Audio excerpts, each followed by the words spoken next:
ஏங்க சேப்புல காசு இருந்தா வச்சுட்டு சும்மா வர மாட்டீங்களா? என்னத்தையாவது பிடிச்சி வாங்கிட்டு வருவீங்களா? அதை திங்கிற போங்க வாங்கிட்டு வந்தா கூட பிள்ளைய தின்னு தீத்துருங்க. இப்ப சோப்பு கட்டியை வாங்கிட்டு வந்திருக்கீங்க.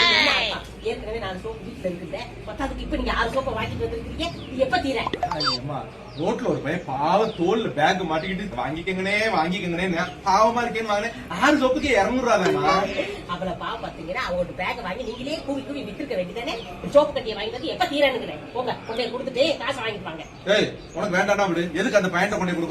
என் ஃப்ரெண்ட் இருக்கிறேன், அவன்கிட்ட கொடுத்தாக்க என் கூட்ட வாங்கிட்டு போறேன். எந்த ஃப்ரெண்ட் இந்த விற்க போறீங்க நடக்குது? என் ஃப்ரெண்டு சரவணே.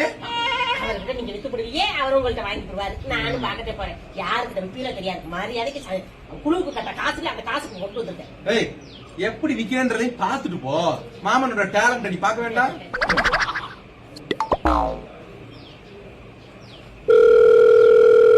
ஹலோ டேய் சரவணா, கூப்பிடணும்னு நினைச்சேன், நீயே கூப்பிட்ட. அதான்டா பத்தியா, நீ நினைச்சா நான் உடனே கூப்பிட்டுருவேன்.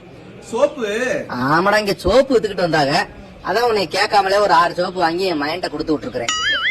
என் பொண்டாட்டி குழுவுக்கு வச்சிருந்த காசுரா, நீ வாட்டுக்கு வாங்கிட்டு பேசாம இருந்தாம காசு கொடுத்து விட்டுரு. அதுல நான் நட்புக்காக எதையும் செய்வான் என் ஃப்ரெண்டுன்னு இப்பதான் என் பொண்டாட்டிட்ட சொல்லிக்கிட்டு இருந்தேன்.